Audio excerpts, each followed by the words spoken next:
Saludos, amigos y amigas de La Respuesta.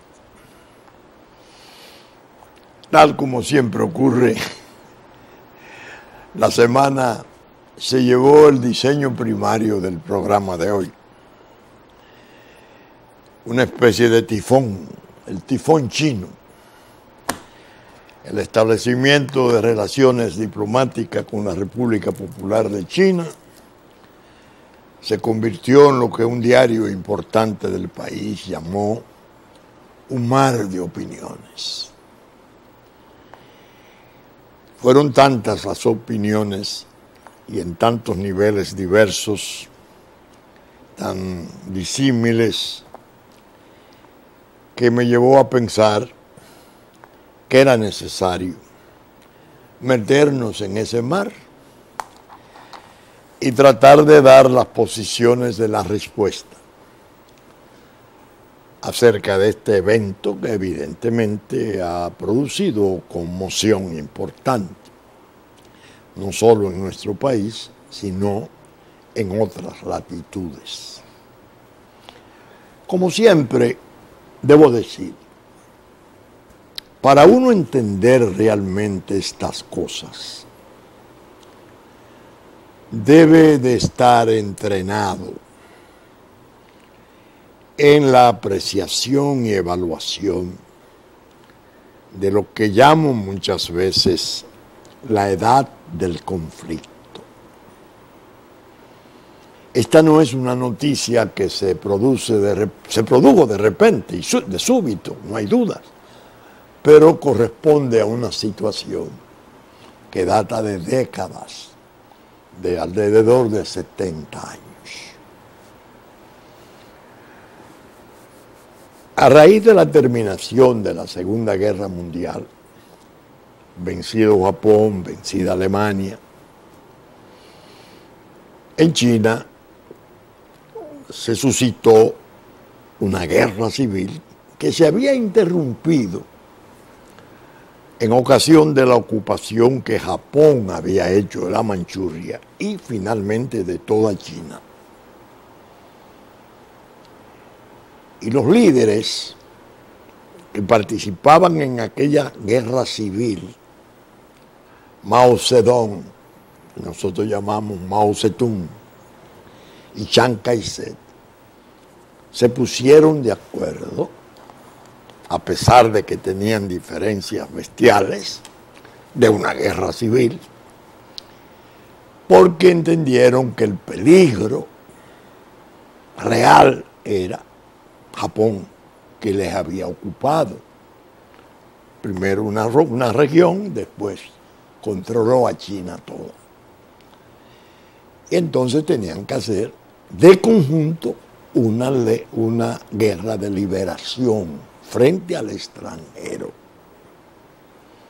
Pero una vez terminada la guerra, se reanudó la lucha y las fuerzas rojas de Mao Zedong, un líder importantísimo de la izquierda mundial, vencieron.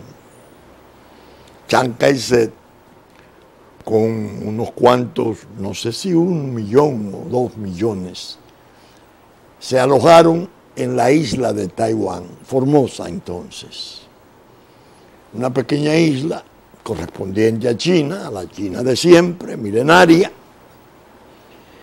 y se establecieron 2 repúblicas. Cuando triunfa la revolución en el 49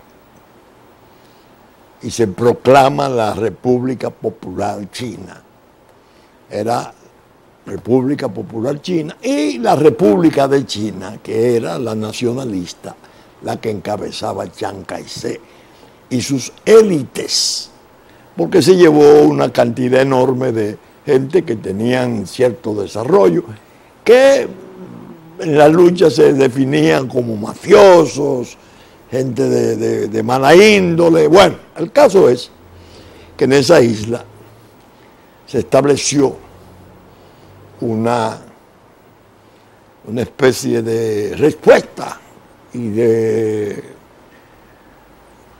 contraparte. No todo era la China comunista. sino que había esta aversión, al grado de que como Naciones Unidas se estableció en el 48, 1948, en el Consejo de Seguridad, el puesto de China lo ocupaba Taiwán, porque la China comunista tenía minoría, creo que unos 22 o 23 estados la reconocían, en cambio la otra tenía una mayor parte de reconocimiento, la de Chiang Kai-shek, Taiwán, porque evidentemente era parte de la guerra subsecuente, la guerra que comenzó inmediatamente después de terminada la guerra dura, la guerra fuerte, y derivó hacia la guerra fría. China, bajo ese liderato de Mao Zedong, tuvo también grandes convulsiones para poder imponerse dentro del aparato comunista, del Partido Comunista y su ejército, la gente de la Gran Marcha. Y ese periodo China estaba en desventaja, no tenía la aprobación pública mundial. Estados Unidos, en cambio, vencedor en la guerra. Inglaterra, incluso que tenía Hong Kong como colonia, pero tenía un término fijado, era de las vencedoras de la guerra. Y Hong Kong quedó segregado de la China. Creo que Macao también. Ahí se produjeron unos episodios muy peligrosos.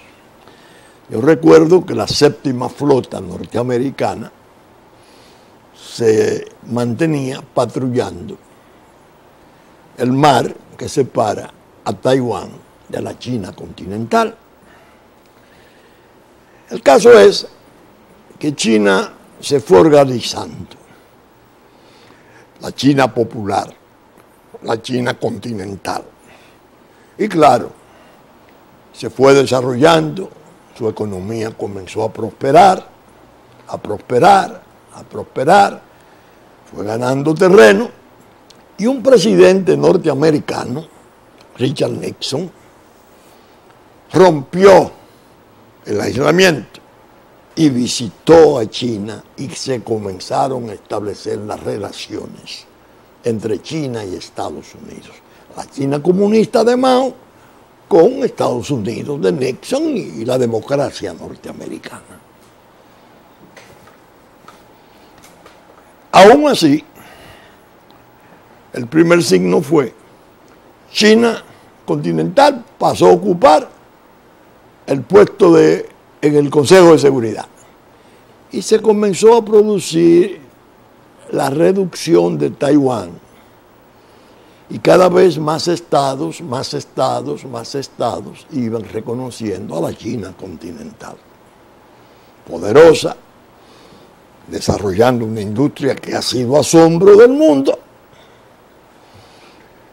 hasta llegar a ser la segunda potencia, casi equiparable con Estados Unidos, potencia económica y la gran manejadora del comercio mundial. Nosotros quedamos entre las naciones que mantuvieron relaciones con Taiwán y no hicieron relaciones con la China continental. Eran 70 más estados. Se fueron reduciendo y nosotros fuimos quedando hasta 20, creo que éramos el número 23 que le quedaba a Taiwán. Creo que ahora le quedan 22. Ahora bien, entre China y Taiwán, la relación es una relación muy peculiar, porque ha tenido épocas en que ellos han negociado seriamente. De ahí fue que surgió aquella fórmula, aquella doctrina de que China era una sola nación y dos sistemas. Pero eso se fue desvaneciendo y las fuerzas nacionalistas que creen en la independencia de Taiwán son las que tienen el poder actualmente. Comenzaron a hostilizar a las otras que venían con el trato con los chinos de continente. Hay un episodio en la historia que a mí me llamó la atención y lo retengo y a veces lo comento. Richard Nixon escribió un libro, parte de su biografía, Líderes. Y él va describiendo los distintos líderes del mundo con los cuales él trató, siendo 8 años presidente de Estados Unidos, creo que 8 no, 6, pero fue vicepresidente del general Eisenhower. Es decir, un hombre de poder. Richard Nixon describe a Deng Xiaoping, que fue el sucesor de Mao, como el que más le atrajo, el más inteligente, el más preparado, el que tenía la visión del mundo, que a él le fascinó, Deng Xiaoping. Y efectivamente, en el proceso de transformación de China fue un hombre clave, porque había que desmontar todo el aparato represivo a ultranza, que fruto de todos los conflictos, la revolución cultural, todas esas cosas que pasó en China. Vivo el líder, había que hacer estas adaptaciones hacia Occidente.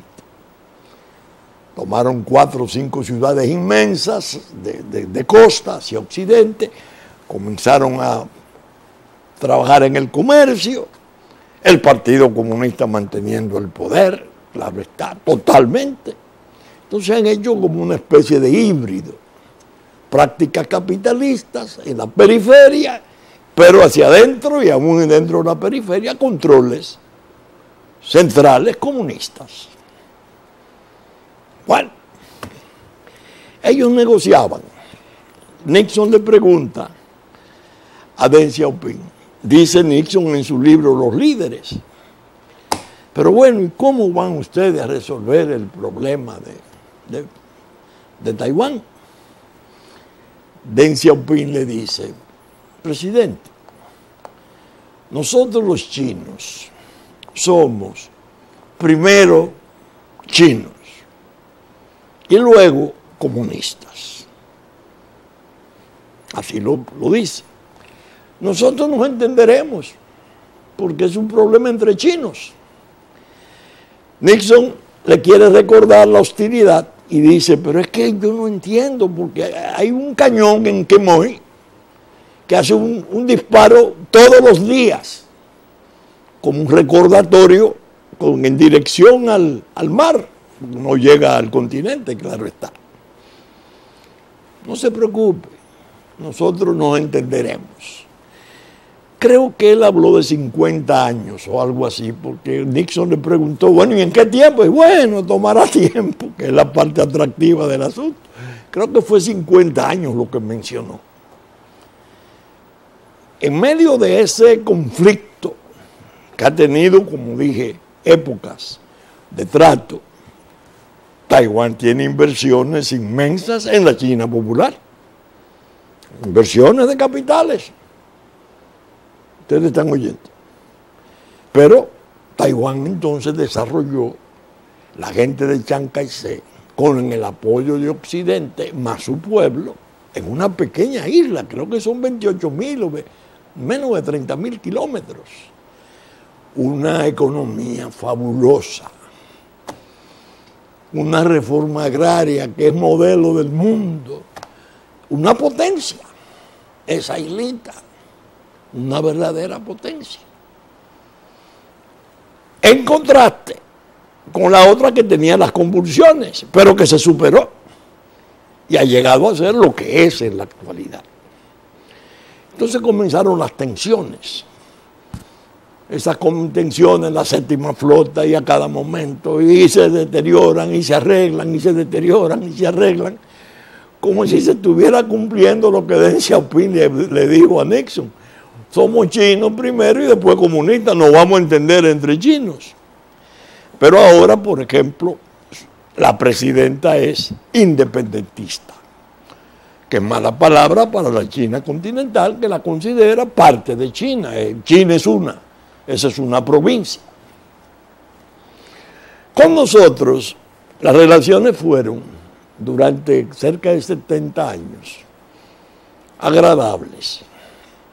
Ellos hicieron contribuciones en medio de su auge que se estaba ya estableciendo. Sí, se puede decir que no bagatelas, pero modestas, pero muy eficientes. En la agricultura proveyeron técnicos importantes. Bueno, la variedad de arroz que nosotros alcanzamos de baja estatura para sustituir aquel arroz impracticable, el Toño Brea, y que se desarrolló aquí en la estación de Bonao, la hizo un chino que acaba de morir, un taiwanés. Y nos dieron apoyo en aspectos de salud, aspectos de transporte mínimo. La salud, llegaron a construir un hospital en Asua. Al ejército, a las Fuerzas Armadas siempre le dieron contribuciones de equipos. Bueno, pero eran naturalmente programas de apoyo, diríamos, modestos, no una cosa del otro mundo. Nosotros mantuvimos a través de los gobiernos una relación agradable con ellos. Naturalmente, siendo parte del bloque de apoyo a Taiwán, que no podía establecer relaciones con China diplomáticas, aunque desarrolló relaciones comerciales importantes. El comercio chino, inmenso, comenzó, y los empresarios nuestros, los innovadores, comenzaron a viajar y a conocer a China, que según me dicen algunos de los que han ido, resulta fascinante la experiencia, porque son megaciudades. Yo mismo veo su televisión y he dicho, y creo esto, que si la televisión del mundo, atiendan, si la televisión del mundo fuera como la de la China continental, la China comunista, la China dirigida por el Partido Comunista, la China popular, si la televisión del mundo fuera como la de ellos hacia América Latina, que es el canal en español que yo veo, la mitad de la violencia del mundo no existiría. Son programas formidables. Yo veo telenovelas. Los diálogos de las telenovelas, de la radio, de la televisión fundamental que está para Occidente, son diálogos griegos. No estos culebrones de Brasil, Venezuela, México, no.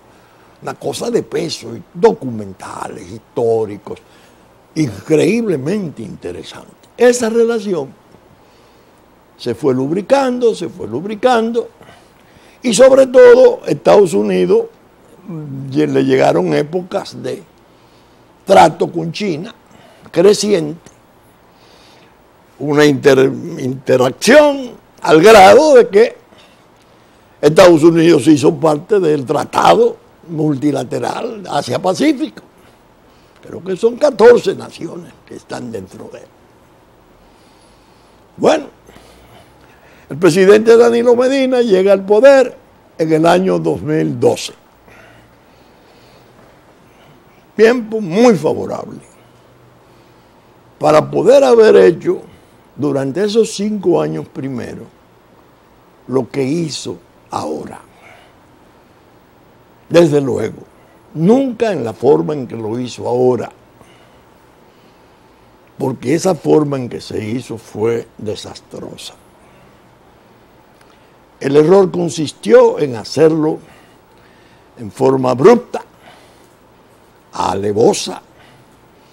Estamos recibiendo una flota en visita de cortesía de gran calado de Taiwán. Estamos recibiendo donaciones de armamentos, radares, cosas para nuestras Fuerzas Armadas y cuidado de frontera. Taiwán. En nuestro desfile último, el 27 de febrero, la autoridad de Taiwán allí viendo desfilar los equipos donados por ellos. En el 30 de marzo por igual, en Santiago. De repente se produce el acuerdo con la China continental y se irrita Taiwán.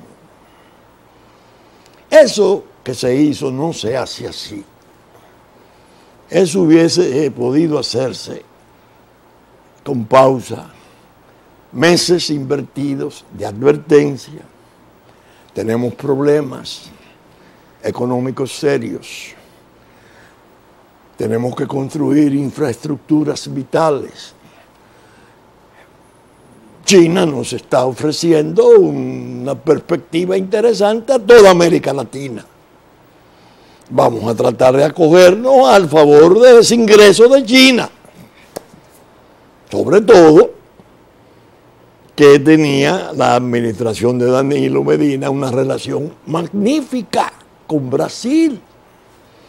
Y Brasil era parte de las BRIC, es todavía, en el tiempo de Lula y después de Dilma.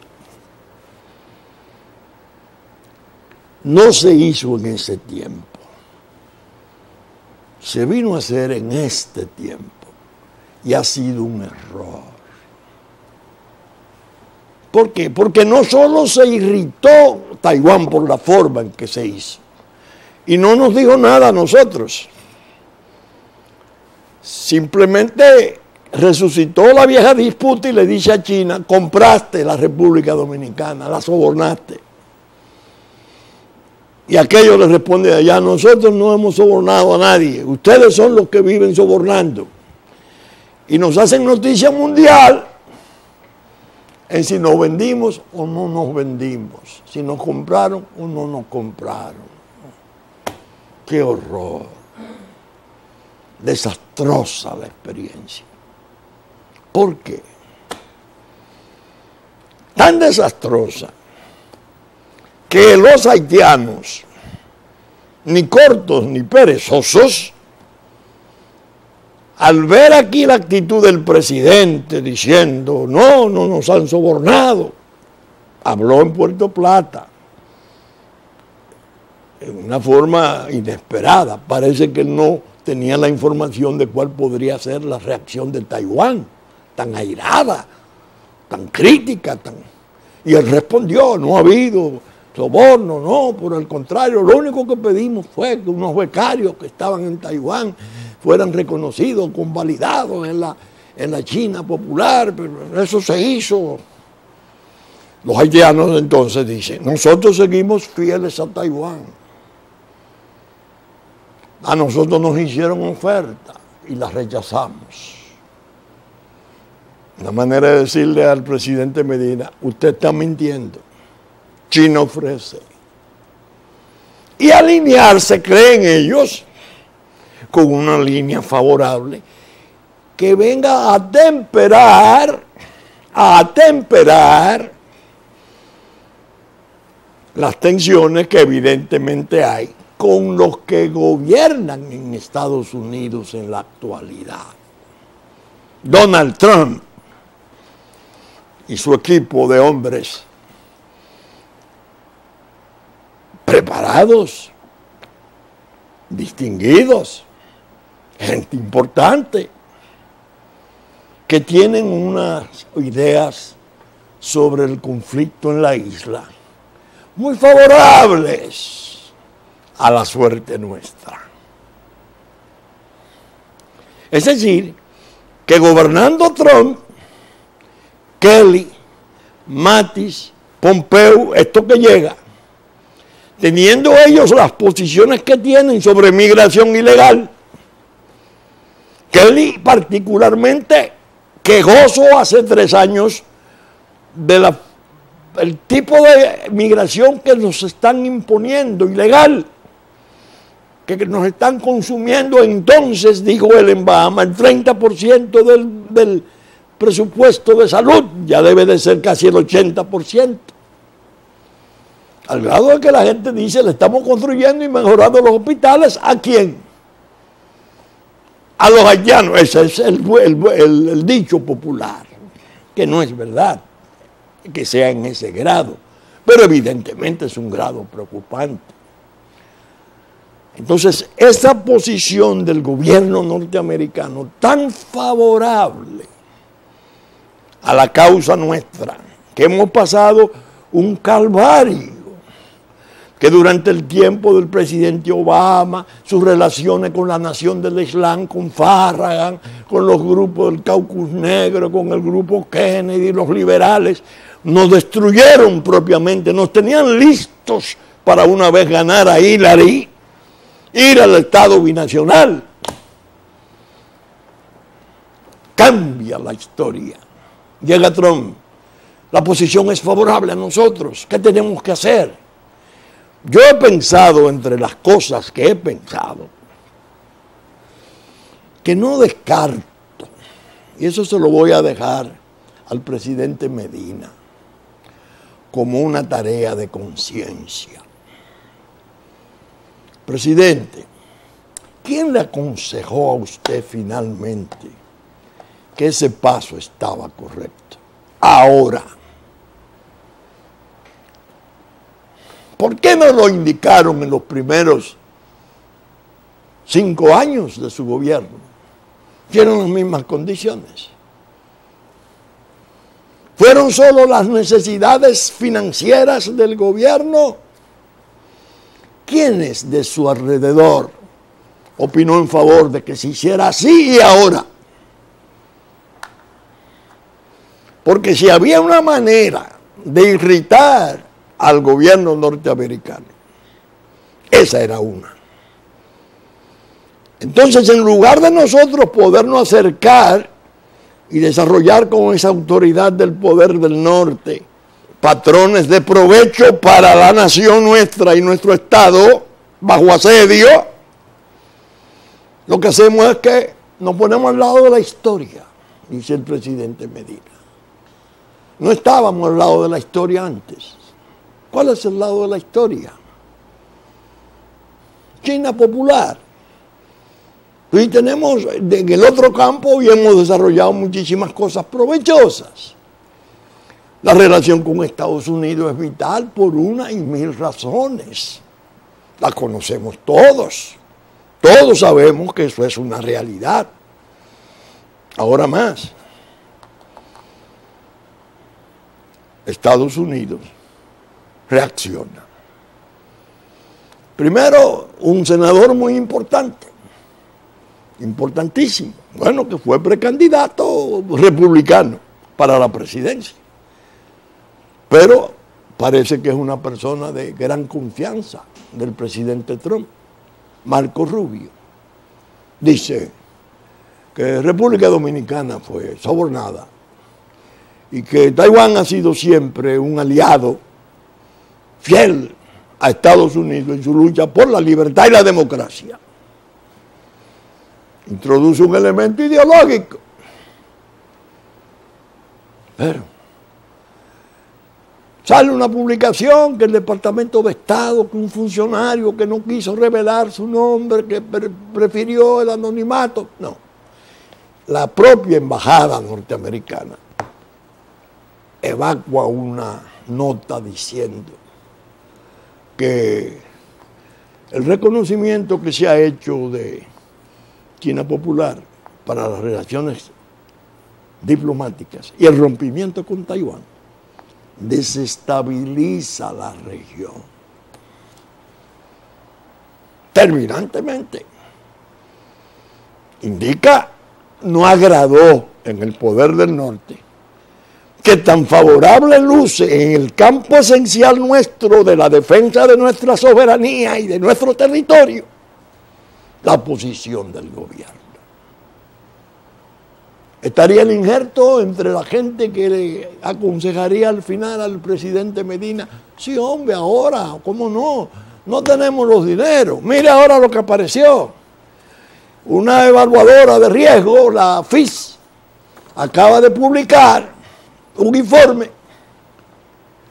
donde dice que los bonos dominicanos son bonos basura y critica al gobierno dominicano por la práctica de emitir bonos para cubrir déficit. Una de las más importantes evaluadoras del mundo. ¿Cómo? Sí, miren lo que nos acaban de poner. Los otros días sacaron una nota grosera Me imagino que le dirían los consejeros, imputándole a usted de querer la reelección y dando una posición contraria, activa contra usted. Vámonos para China, porque China está entrando. Y China está ofreciendo, dicen los haitianos, que le ofrecieron y ellos no aceptaron. Fue una jugada maestra. Si esa gente aconsejó en favor de eso, se lo dejo a la conciencia del presidente Medina. Entonces, para el país fue un error. Porque el comercio con China lo estábamos haciendo. Un comercio fluido y creciente, armónico incluso. Romper con Taiwán era más grave. Oigan, tengo que evocarlo siempre por la fineza de su pensamiento, por la forma, bueno, era la experiencia inmensa que tenía de Estado. Joaquín Balaguer. Joaquín Balaguer desarrolló con Cuba unas relaciones de tal modo en el comercio que llegó a hacerse tan afectiva que Fidel Castro le mandaba helados en la Cubana de Aviación, helados que prepararon para él en La Habana. Vino aquí, lo quiso ver, bueno, pero no tocó la relación diplomática. ¿Por qué? Era Guerra Fría. Era Guerra Fría. Todavía no se había desmantelado la Unión Soviética. Él sabía cuáles podían ser los conflictos, él en el Caribe, de establecer una relación diplomática así por así. Pero permitió que el desarrollo le violaba el bloqueo a los norteamericanos en el comercio. Talento. Leonel Fernández llega después y restablece las relaciones con Cuba y establece las relaciones diplomáticas. Pero ya implosionada Unión Soviética. La Unión Soviética desapareciendo. Y la Guerra Fría enfriando, desapareciendo. Lo único que se trasladó al comercio, y ya no frente a Rusia, sino frente a China. Cuando Trump gana ahora, lo primero que hace es sacar a Estados Unidos de los acuerdos. Ahora están en una negociación delicadísima porque hay una comisión de alto nivel para discutir tarifas, pero una cosa, están engrifados. Pero estas relaciones internacionales, mundiales, son tan complejas que en medio de esas crispaciones se reúnen y conversan con el gran líder chino actual, que su partido lo acaba de declarar vitalicio, Xi Jinping. Y es Xi Jinping el que define y ayuda a la conciliación coreana. Y los chinitos de Corea se reúnen y se abrazan y dicen que son hermanos, y el del norte dice que abandona su programa nuclear. Le van a meter evidentemente apoyo porque la población tiene dificultades, la van a meter a su economía. Está pendiente de juntarse con el presidente Trump. Es más, ya están proponiendo al presidente Trump para el Premio Nobel de la Paz. Creo que el propio presidente o presidente de Corea del Sur lo propuso. China le sirvió. Ahora, ¿qué le habrá consentido a Estados Unidos? El problema del Mar del Sur de China, el problema de las islas, una parte sensitiva, uno no lo sabe. Porque eso es liga mayor en las relaciones, donde hay intereses de comercio, estratégico, de todo tipo. Nosotros no teníamos que salir a bailar en esa danza. Uno de mis amigos me dijo, si dos elefantes están peleando o por pelear, ¿a qué se mete el chiquito a tratar de separarlo? Para agradar a uno va a desagradar al otro. Pero el otro, que tiene sus posiciones en la región, se siente turbado. ¿A qué región se refieren los norteamericanos cuando dicen que es desestabilizadora de la región? ¿A qué región? América Latina y el Caribe. Cuando los bonos basura de que habla la evaluadora FIS, dominicanos, yo les digo a mis hijos, señores, eso no es contra nosotros, porque el fondo estuvo aquí y el fondo dio un informe más o menos favorable, interesante para nuestra economía, y muy bien, muy constructivo, cosa que tenemos que hacer. Esos bonos basura es para Venezuela. Eso es bloqueando la posibilidad, si es que quedan 2.000 o 2.500 millones de dólares en bonos por liquidar en el mercado mundial para el gobierno de Nicolás Maduro, que lo mantiene toda América, hay que decirlo, casi toda, porque México, Chile, Argentina, todos están en una forma u otra desagradados con las elecciones del 20 de mayo. Y están ahora en OEA por declarar la ilegalidad de las elecciones de Nicolás Maduro. Entonces, China entra en Venezuela y apoya, creo que son 50.000 millones de dólares que ha aportado. Pero está haciendo exploración petrolera en la franja del Orinoco. Bueno, y eso es otra cosa.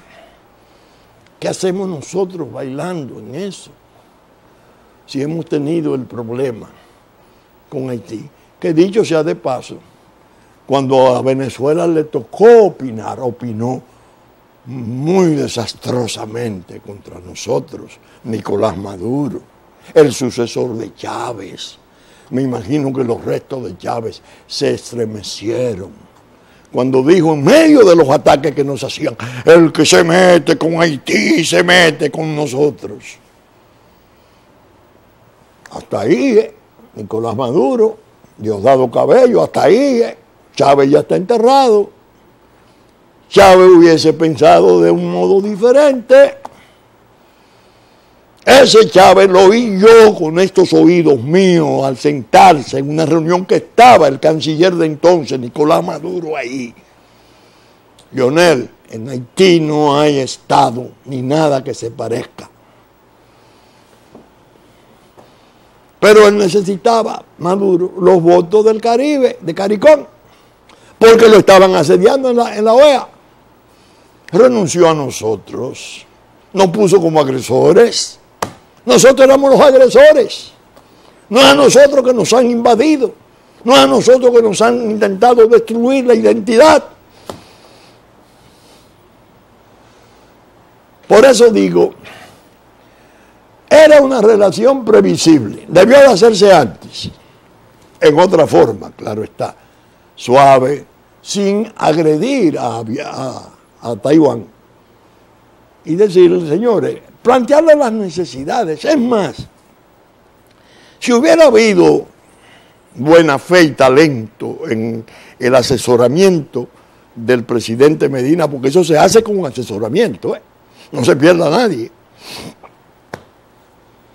Le hubiesen dicho, en el año 14, 15, vamos a comenzar a apretar a Taiwán.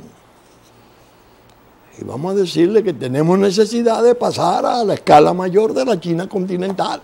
Necesitamos, por ejemplo, el ferrocarril de Jaina a Montecristi, entrando por el antiguo ferrocarril inglés. Uno para Sánchez, otro para La Vega, San Francisco, Moca, Puerto Plata. Le vamos a decir bien a Taiwán que lamentablemente vamos a tener que apelar a ese giro. Y lo vamos preparando. No le vamos a recibir más ayuda. Eso se hubiera podido hacer. Además, no podemos desconocer que lo que está ocurriendo en Brasil, Lula está preso y se destapó el inmenso desorden del lavajato y todo ese desorden que ha habido, de parlamentarios presos, presidente despedido y todo. En el fondo, por obra de Davos, el gran capital mundial, más que todos los gobiernos, incluyendo más que el gobierno de Estados Unidos y los gobiernos de Unión Europea. Es un anti-BRICS. ¿Por qué? Porque aquella gente crearon un banco equivalente al Banco Mundial. Aquella gente van a entrar a América Latina a hacerse cargo de los negocios y de las grandes inversiones. Y Occidente, Europa y Estados Unidos no están en eso. Entonces, no nos podemos meter nosotros en esa refriega, ni vamos a turbar la situación creando un elemento más que va a perturbar la estabilidad de la región, según se dice el gobierno norteamericano a través de un parte expreso de su embajada. Ya no de la opinión de un senador, no, su embajada lo declara así. Entonces, ¿qué lección entiende la respuesta? Nos da esta experiencia, que no podemos alegrarnos ligeramente, así en una forma tan trivial, tan banal como se está haciendo. ¡Ay, qué bueno! Sí, hombre, los chinos dan dinero. Sí, hombre, vamos a trabajar con los chinos. Los chinos están haciendo ferrocarril en África y lo van a hacer aquí. No. Espérate. El comercio lo pudimos seguir sin ofender a los otros. Porque no era los otros que lo íbamos nosotros a desampararnos. Es la estrategia que hay entre ese conflicto. Allá andan las flotas. Eso estuvo casi en un estado de preguerra. En esas islas del Mar del Sur de China hubo situaciones tan peligrosas que se acercó una posibilidad de confrontación a nivel de Tercera Guerra Mundial. No hace mucho tiempo. De manera que tenemos el problema. Ahora vienen todas las especulaciones en el mar de opiniones. Era que en las elecciones del 16 estaba Brasil, pero que Brasil ya no compone nada y que había que buscar un respiro económico con la relación con China. Que es que el gobierno tiene dificultades porque la deuda está insoportable, porque no puede seguir emitiendo bonos, se lo han declarado basura, para cubrir déficit y deuda. Todo eso. Es la reelección lo que se persigue, es decir, todas las cosas negativas están en el ánimo público. ¿Favorece eso al país? No. No lo favorece. A mí me hubiese gustado hacer la relación, No le tengo ningún tipo de rechazo, entender que, no, porque ahí está el comunismo. No, eso no tiene sentido. Pero no era el tiempo, no era el momento, porque estábamos renunciando a elementos instrumentales básicos para la defensa nacional. Y eso es muy grave, porque a la larga, ¿cuál puede ser un interés superior nuestro? La defensa de nuestra soberanía, nuestra independencia y nuestro territorio. Si eso nos turba, porque nos van a mantener el desastre que están tratando de llevar a cabo hasta el final, ahora en las sombras, sin contar con la locomotora de geopolítica que era Obama, porque tienen una posición ahí de gente que repugna de ese tipo de inmigración. Si nos querían alejar de esa posibilidad de defensa, lograron su objetivo. Un error del presidente.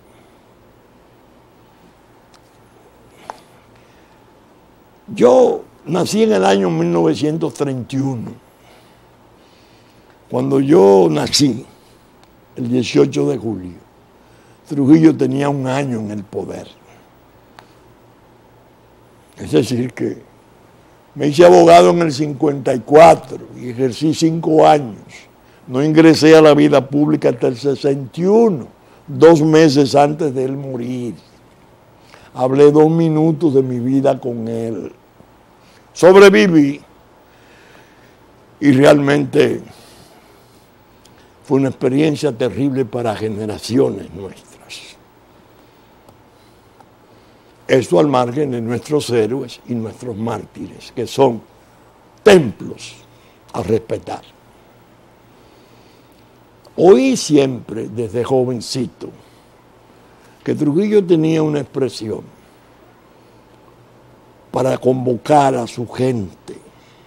Cuantas veces se le presentaba uno de esos trastornos graves en el plano internacional, que tuvo muchos. Llámeme los Salomones.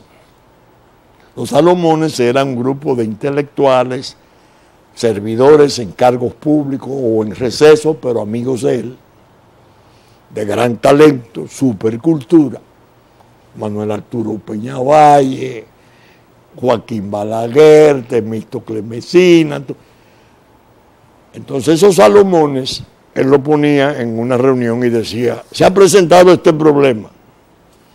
Y oía las opiniones. Hágame un informe por escrito.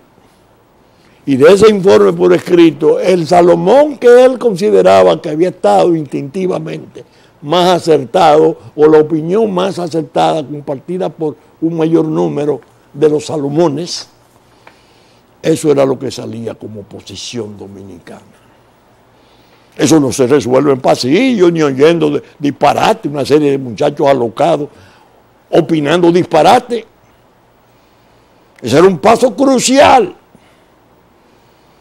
¿Ustedes saben con quién debió de reunirse Danilo Medina para discutir ese paso? Con Leonel Fernández. Oigan qué paradójico. Una gente que la tienen en división violenta y a base de intrigas y bajezas. Ven, tú fuiste 3 veces presidente. Tú tienes las relaciones internacionales. Tú tienes la formación cultural que yo no tengo. Mi sabiduría y mis posibilidades son de otro género. Muy valiosas, por cierto. Yo quiero dar este paso. ¿Qué tú opinas? Y hay 8, 10 dominicanos, yo no me incluyo entre ellos, no vaya nadie a entender que yo me estoy sugiriendo. Hay 8 o 10 dominicanos de gran nivel. ¿Qué usted piensa de esto? ¿Usted me puede hacer un informe? Porque es un campo sofisticado. No es un presidente que dice, no, vamos los chinos. No, espérate. Vamos a ver cuáles son las consecuencias, cuáles son las ventajas y sobre todo vamos a atender al interés nacional. ¿Qué ganamos? Bueno, nos van a dar apoyo para el ferrocarril, fantástico. Es una obra, es un sueño nacional. ¿Qué más? Bueno, vivienda. Bueno, nosotros hacemos vivienda, pero bueno, unos cuarticos para vivienda. Pero vamos a tratar de trabajar antes con Taiwán, que a lo mejor Taiwán se anima, oyéndonos a nosotros que nos vamos, porque ellos tienen recursos inmensos. Y podemos conseguir inversiones de Taiwán tan altas que es casi innecesario.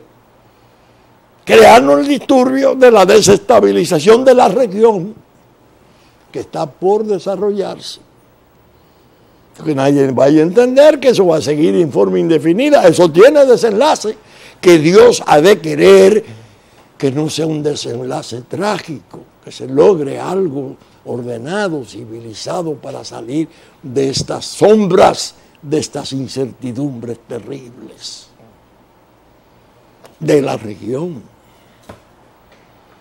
Por eso quise meterme en el mar de opiniones y traerla porque pensé que dejarlo para la próxima semana no era apropiado.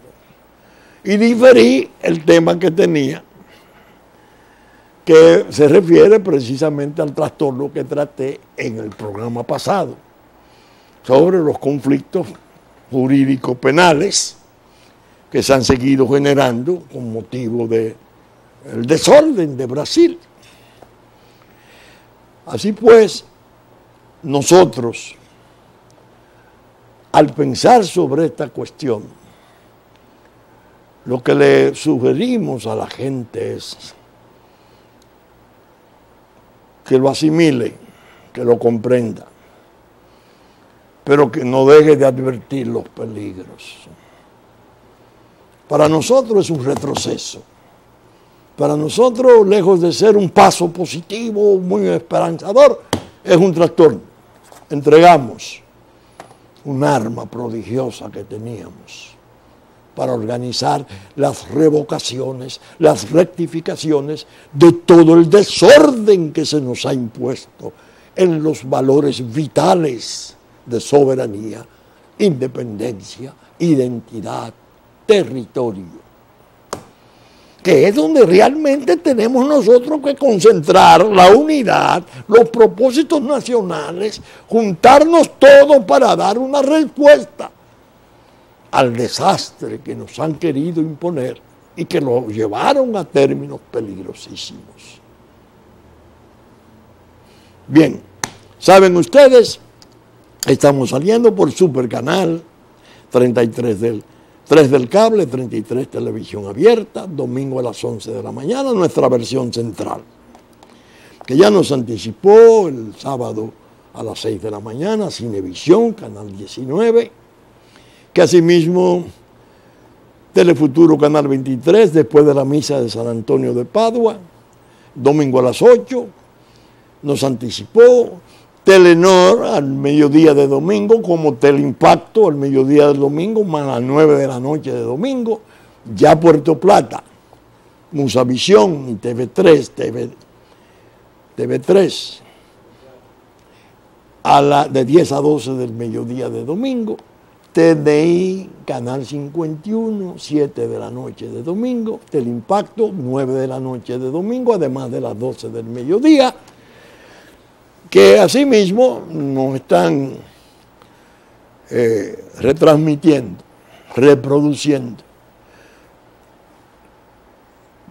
por la Radio Real de la Vega, en la versión central. Hit 92 a las 6 de la mañana de domingo, que yo decía a las 9, 6 de la mañana. Y además, Diario Digital Dominicano, Diario Horizonte de New York. Y los canales amigos de Constanza, Sabaneta, Montecristi, Higüey y Romana, que reproducen nuestros programas en los tiempos pertinentes. Con la gracia de Dios esperamos estar con ustedes en una nueva entrega de La Respuesta en el próximo fin de semana. Muchas gracias y hasta entonces.